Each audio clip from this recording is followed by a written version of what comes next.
Golkar pun masih mungkin mencalonkan Anies Baswedan. Kalau Golkar mencalonkan Anies Baswedan, wah berarti Ridwan Kamil tidak jadi dicalonkan di DKI.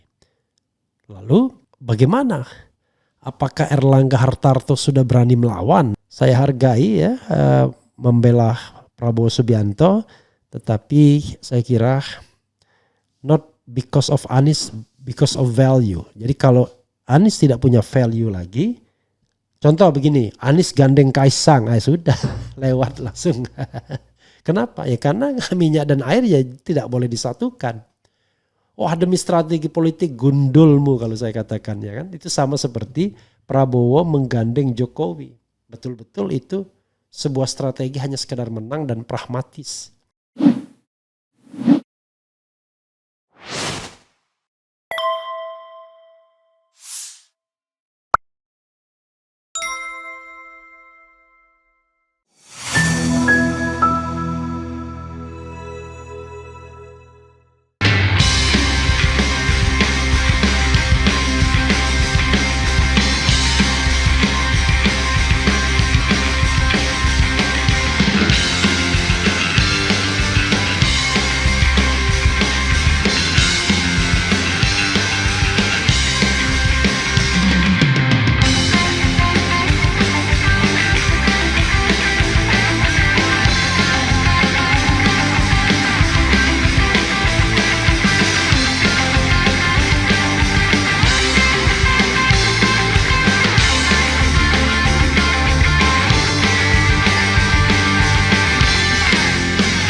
Assalamualaikum warahmatullahi wabarakatuh. Sobat RH sekalian, jumpa lagi kita di channel yang keren ini. Keren cadas. Ya sobat RH sekalian, ini ada berita yang menarik ya. Jadi berita yang dikirim oleh angin. artinya kabar angin gitu ya. Tapi saya ingin menganalisis soal Anies Baswedan ini ya. Apakah dia benar-benar jadi atau tidak nyagup ya. Dari dua sisi yang berdasarkan berita angin atau isu ya per hari ini katakanlah. Maka ya bisa jadi dikatakan 90% Anies akan menjadi calon gubernur DKI. Bahkan dalam tanda kutip terancam akan lebih banyak didukung oleh partai-partai dalam tanda kutip ya. Karena begini sahabat era sekalian, tentu ada beberapa konstelasi politik yang kita harus pertimbangkan. Dan akhirnya ya orang seperti naruh buah dadu saja. Tidak perlu harus misalnya berdekat-dekatan. Let's say contoh misalnya Nasdem dan PDIP misalnya. Walaupun sama-sama mencalonkan Anies, ya tidak perlu kemudian seperti di dalam pemerintahan duduk sama-sama kan tidak ada dalam pemerintahan DKI duduk sama-sama para pembesar ini dalam acara seremonial. Karena itu masih mungkin saja Nasdem dan PDIP ya udah sama-sama mengusung saja ya, bahkan mengurangi tensi hubungan antara Megawati dan Surya Paloh. Bahkan info yang kabar angin terakhir mengatakan bahwa Golkar pun masih mungkin mencalonkan Anies Baswedan. Kalau Golkar mencalonkan Anies Baswedan, wah berarti Ridwan Kamil tidak jadi dicalonkan di DKI. Lalu bagaimana? Apakah Erlangga Hartarto sudah berani melawan dalam tanda kutip ya kan? Menarik ya untuk kita bahas kemungkinan. Karena itulah namanya politik kan the art of possibilities. Maka coba kita bahas dari kemungkinan Golkar. Kalau PAN itu tidak usah kita bilang lagi, tidak akan nyalonkan Anies, ya kan? Udah pasti. Kalau Demokrat udah pasti. Coba kita lihat konstelasi kursi yang signifikan dari partai-partai ini. Ya. Kalau P3 ya kita nggak usah hitung karena terlalu kecil. Satu kursi cuma. Perindo nggak usah hitung. PSI apakah akan mencalonkan Anies atau tidak? Mungkin di Aniesnya yang akan menolak. Kalau harus gabung dengan PSI karena sama saja akan. Tapi ya namanya politik kan. Kalau kita lihat sekali lagi ya. Kursi itu PDIP 15 kursi. Kemudian Gerindra 14 kursi. PKS 18 kursi, Demokrat 8 kursi, kemudian PAN 10 kursi, PSI 8 kursi, Nasdem 11 kursi, Golkar naik juga sebenarnya 10 kursi, dan PKB 10 kursi. Jadi tidak ada partai yang dominan banget, itu satu ya. Lalu P3 1 kursi, Perindo 1 kursi. Golkar naik juga sebenarnya ya dari 10 kursi. Nah, karena itu kalau misalnya Golkar ikut di dalam ini, di dalam mengusung Anies, ya sangat mungkin. Tetapi begini, ada dua pertanyaan ya kepada Golkar dan kepada Erlangga Hartarto sesungguhnya. Begini pertanyaannya adalah, apakah Golkar berkepentingan terhadap Jakarta atau tidak? Secara tradisional, Golkar sepertinya tidak menggarap Jakarta. Golkar jauh lebih populer di daerah-daerah terutama luar Jawa. Karena Golkar begitu mengakarnya. Itulah sebabnya Golkar bisa ngambil di daerah-daerah yang kursinya murah. Sehingga dia mendapatkan kursi yang banyak. Tambahan 17 kursi. Sementara PDIP juga kemudian turun kurang lebih sama kursinya. Jadi gap antara PDIP dan Golkar yang dulunya agak banyak ya 85-128 itu berarti 43 kursi gapnya ya. Sekarang gapnya itu cuma 10 kursi saja. Jadi ada penurunan yang agak lumayan dan penambahan yang agak lumayan juga. Itu dalam level nasional. Jadi Golkar beruntung di sana. Nah di DKI Golkar tidak terlalu dominan walaupun kursinya naik tadi. Naik menjadi 10 kursi dari sebelumnya cuma 6 kursi ya. Artinya Golkar naik, kemudian Nasdem naik, kemudian PKB Nasdem naik 4 kursi, PKB naik 5 kursi jadi 10, kemudian PSI tetap 8, PSI tetap 8 ya. Ada apa ya? Kemudian PAN, tapi udah mending PSI ya, mungkin kurang dari itu harusnya. Kemudian PAN naik 1 kursi jadi 10 kursi, Demokrat seperti nasionalnya turun 2 kursi jadi 8, PKS naik 2 kursi jadi 18, kemudian Gerindra turun 5 kursi jadi 14, how come? Aneh kan? Makanya saya bilang kalau kita lihat legislatif itu aneh bin ajaib. Kok presidennya 58% tapi partainya kok begitu ya kan. Kemudian PDIP juga turun 25 ke 15. Nggak tanggung-tanggung PDIP turun 10 kursi ya. Jadi sama seperti di tingkat nasional. Sehingga kursi terbanyak sekarang ditempati oleh PKS dan PKS berhak atas jabatan ketua dewan. Total 106 kursi. Jadi Golkar sesungguhnya tidak punya kepentingan yang besar terhadap Jakarta, teritorial Jakarta. Penguasaan daerahnya bukan Jakarta. Dia tahu bahwa Jakarta bukan daerah Golkar. Makin berpendidikan orang, makin enggan pilih Golkar. Mungkin begitu maksudnya ya. Karena partai ini partai yang kanan kiri oke. Nah, lalu bagaimana dengan Erlangga Hartarto? Erlangga pasti ingin mempertahankan jabatannya. Pertanyaannya adalah siapa orang yang berkepentingan untuk menggusur Erlangga Hartarto? Dari internal, dari eksternal. Dari internal itu ya tentu rival beratnya orang seperti Bambang Susatyo misalnya. Tapi juga ada tokoh-tokoh senior Golkar lainnya. Termasuk sempalan-sempalan Golkar yang membela Anies Baswedan mungkin juga menginginkan Erlangga diganti. Tapi yang paling gawat adalah kalau kemudian dia dihadapkan, dibenturkan dengan pihak eksternal yang bernama Jokowi. Karena desas-desusnya Jokowi ingin menguasai Golkar dengan percaya dirinya. Tapi jangan lupa momentum pemilunya sudah agak lama nih. Tidak terjadi munaslup. Kalau tidak terjadi munaslup artinya Erlangga masih lumayan kuat. Dan kemudian fortunately bagi Erlangga Golkar sukses. Bahkan bisa dikatakan di 2024 kemarin Golkar yang paling sukses. calon yang didukungnya di presiden menang, walaupun mungkin Golkar tidak pay attention di sana, tapi yang penting dia ikut dalam koalisi pemenang. Kemudian kursi Golkar bertambah secara signifikan sehingga gap dengan PDIP ya hanya sekitar 10 kursi saja. Golkar yang tadinya 85 kursi bertambah secara signifikan 17 kursi jadi 102 kursi kurang lebih. Kemudian saya bilang kurang lebih ya. Kemudian PDIP yang tadi 128 kursi berkurang signifikan juga.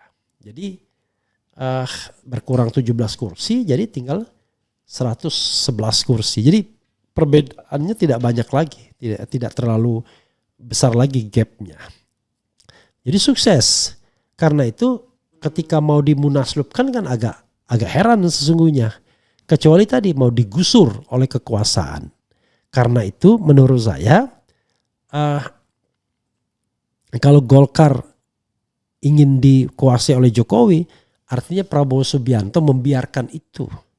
Kalau Prabowo membiarkan menggusur Erlangga dan memasukkan Jokowi di sana, maka menurut saya ya tentu barangkali akan ada perlawanan dari Erlangga Hartarto. Salah satu perlawanannya adalah melipir ke kubu oposisi atau ke kubu Anies Baswedan untuk mencalonkan pilkada di DKI. Sangat mungkin kan? Karena kalau dia ikut Prabowo lalu kemudian tahta dia digusur untuk Jokowi, itu sama saja bohong kan? Artinya at all cost dia akan mempertahankan tahta sebagai ketua umum. Kalau hanya sekedar menteri saja, apalagi menteri koordinator yang tidak punya portofolio yang kementerian yang punya kaki ke bawah misalnya, ya sebenarnya agak riskan juga. Karena itu kalau dia harus memilih apakah memilih menjadi menteri koordinator atau ketua umum Golkar, dia pasti pilih ketua umum Golkar, ya kan? Dan dia pengen tentu dua periode menjadi ketua umum Golkar, tidak ingin 1 periode saja. Jadi karena itu masih sangat mungkin PDIP nggak punya pilihan lain, walaupun saya lihat orang ada spanduk Ahok, ya, misalnya PDIP gandeng Golkar, rasanya nggak mungkin. Karena itu akhirnya bisa jadi partai-partai ini tumplek di Anies semua. Jadi you can imagine, bisa membayangkan Anies itu didukung ya oleh katakanlah misalnya PKS, oleh PKB, kemudian oleh Nasdem, oleh PDIP dan oleh Golkar. Banyak sekali ya kan. Melawan Gerindra dengan PSI saja. Ya melawan Gerindra, PSI, PAN dan Demokrat. Plus kita tidak tahu P3 sama Perindo mau kemana. Kalau Perindo konsisten ya dia ikut PDIP. Kalau tidak konsisten dia bisa ikut istana, tergantung kenyamanannya. Keamanan dan kenyamanannya. Kalau P3 sudah pasti ikut koalisi istana. Dan di P3 pun kemudian ada isu untuk muktamar luar biasa dan lain sebagainya. Jadi sahabat era sekalian, bloknya 2, tapi bisa jadi yang dihadapi adalah Anies Baswedan berpasangan dengan salah satu kader terkuat di mitra koalisi, ya. Dan jangan-jangan disinilah keberuntungan PKS, jangan-jangan sebagai partai dengan kursi terbesar, kalau seandainya mitra koalisinya banyak, sehingga PKS bisa mengusung calonnya, tetapi bisa juga untuk warna yang lebih merah putih diambil dari kader PDIP, ya, atau dari kader Nasdem misalnya, melawan kader Gerindra plus Kaisang. Jadi Prabowo ingin mempraktekkan politik gentong babi seperti di Pilpres. Jangan lupa pelakunya Jokowi, tapi penerimaan manfaatnya dia kan, ya kan, penerima manfaatnya. Jadi karena itu bisa juga terjadi demikian ya, saudara sekalian. Tadi kalau kemarin saya mengatakan Ridwan Kamil itu akan dipasang melawan Anies Baswedan, tapi bisa juga Cuma persoalannya adalah apakah Ridwan Kamil kemudian berani melawan kehendak istana yang baru ini. Ya kan? Kalau misalnya dia dicalonkan pada Agustus, kehendak istana Jokowi.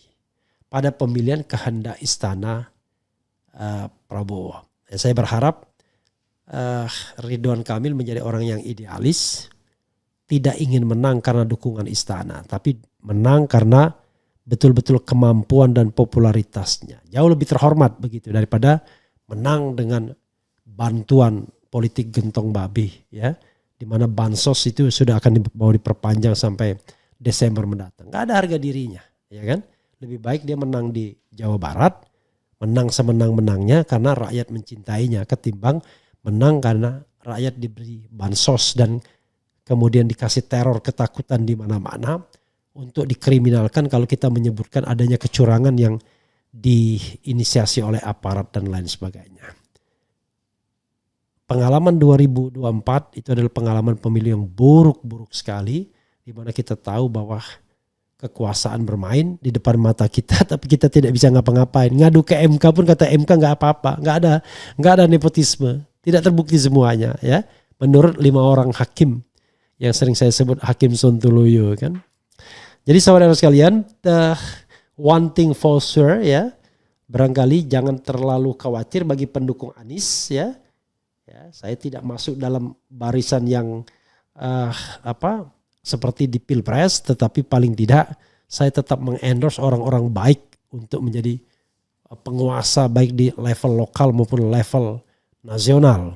Dan saya paling tidak masih berharap, masih berpikir, ya, Anies adalah a few good men, sedikit dari orang baik di Republik Indonesia ini yang bisa memimpin sebuah teritori termasuk DKI ini. Mudah-mudahan itu semuanya, ya, bisa kita lihat ke depannya. Saya berharap misalnya minggu depan atau pekan depan ada partai yang sudah deklarasi, ya. Baru yang terang-terangan kan sebenarnya Nasdem kan sudah begitu. Kalau dia Anies mau, Anies dia akan tawarkan. Kan begitu. Kalau PKS ya begitu, ya kan. Nah, saya cerita tentang ini tentu dengan tidak melupakan bagaimana Nasdem sesungguhnya berkhianat, ya, terhadap perjuangan memenangkan Anies. Tapi itulah politik, ya. Selalu ada toleransi, dan saya lihat ternyata Anies pun mentoleransi itu. Kita ribut, dia mentoleransi seperti itu. Ya sudahlah, mau diapain lagi, ya. Oke, coba kita bacakan komentar Sobat Era sekalian, ya. Kami Tegal bersama Pak Anies sekala sana partai pendukungnya, ya. Maksudnya apa nih? Anies forever. Assalamualaikum warahmatullahi wabarakatuh. Anies buat presiden saja, titik, ya. Endoy, ya. Pemilihan presiden itu baru 2029, doi, ya kan? Tetap Gubernur DKI Pak Anies. Assalamualaikum, keren, cerdas. Assalamualaikum sahabat RH dari Malaysia, hadir tetap dan senantiasa dukung dalam doa untuk kemenangan Pak Anies. Semoga Habib Rizik Syihab tetap dukung Pak Anies di Pilgub DKI. Amin, ya. Ya amin dari sini, ya, bukan saya mengaminkan. Assalamualaikum Mekah, hadir Bang Refli, ya. Waalaikumsalam warahmatullahi wabarakatuh. Bunda Laila. Pak Anies is the best. Semoga Anies terpilih lagi pada Pilkada DKI Jakarta. Amin. Ya, ini aminnya di sini, ya. Kuat bersama PDIP, Pak Andika bisa jadi pemutus urat opung Luhut yang sudah terlanjur tegang. Oke, kita lihat, ya. Tapi untuk media tidak di ranah publik untuk hahaha Bung RH Anies banget kayaknya. Pokoknya buat Bung RH Anies nomor 1. Iyalah, karena tidak ada, saya mengatakan tidak ada yang lebih baik dari Anies for the time being, ya. Coba you name it, ya. Siapa yang lebih baik dari Anies? Prabowo pun tidak, ya kan? Luki Tramonti, you know, kita tahu kan bagaimana proses pemilihan itu, ya. Oke, saya menghargai Anda yang mendukung Prabowo mati-matian, tapi hargailah saya yang bukan Aniesnya. Saya hanya melihat, misalnya gini, Sudirman Said muncul, ya, untuk melawan hegemoni kecurangan dalam pemilu. Kita dukung. Tapi persoalannya kalau dia melipir misalnya untuk mendapatkan dukungan dari penguasa untuk mengalahkan kubu oposisi, saya tidak akan dukung, ya kan. Saya mendukung orang yang berani mengatakan tidak pada penguasa hari ini, karena saya menganggap penguasa hari ini mendapatkan kekuasaan dengan cara curang. Itu soalnya. Kalau dengan cara yang benar, tidak. Kenapa 2004 saya mengendorse Jokowi? Karena saya berpikir benar Jokowi 2014 itu. Perkara di kemudian hari ternyata tidak semuanya benar, itu soal yang di luar pengetahuan kita. Nah, saya mengatakan hari ini Anies benar. Besok kalau dia tidak benar, ya sudah, sama aja berarti sama Jokowi. Prabowo, saya mengatakan hari ini tidak benar mencapai kekuasaannya karena pakai gentong babi, pakai bansos. Tapi besok ternyata dia memimpin dengan cara yang benar, harus kita bedakan. Ya.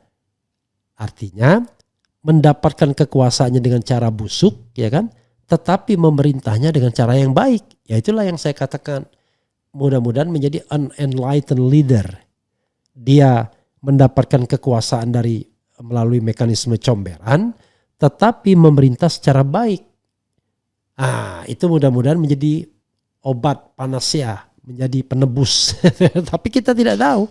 Yang paling gawat adalah mendapatkan kekuasaan dengan cara curang, lalu ketika berkuasa nangkep-nangkepin orang yang berbeda pendapat. Itu bahaya. Itu gawat namanya. Karena saya sederhana. Pemimpin yang baik itu tidak galau dengan segala kritik. Karena dia punya niat baik. Tidak ingin korupsi, tidak ingin ngangkat saudaranya, berani terbuka, berani kompetisi terbuka dan lain sebagainya. Tapi kalau dari awal dalam otaknya adalah saya akan berantas korupsi kecuali korupsi yang dilakukan oleh lingkaran saya, gawat. Saya akan demokratisasi pemilu kecuali kalau saya ikut dalam pemilihan. Itu gawat namanya. Oke, itu ya. Saya kira itu Lucky Tremonti ya. Anda saya hargai ya, membela Prabowo Subianto, tetapi saya kira not because of Anies, because of value. Jadi kalau Anies tidak punya value lagi, contoh begini, Anies gandeng Kaisang, sudah lewat langsung. Kenapa? Ya karena minyak dan air ya tidak boleh disatukan. Demi strategi politik gundulmu kalau saya katakan, ya kan. Itu sama seperti Prabowo menggandeng Jokowi. Betul-betul itu sebuah strategi hanya sekedar menang dan pragmatis. Bayangkan anak kecil dijadikan wakil presiden, anak yang belum cukup pengalaman, padahal orang yang jauh lebih hebat dari dia banyak di Republik Indonesia ini ya. Itu saja saudara sekalian. Wassalamualaikum warahmatullahi wabarakatuh. Keren, cadas.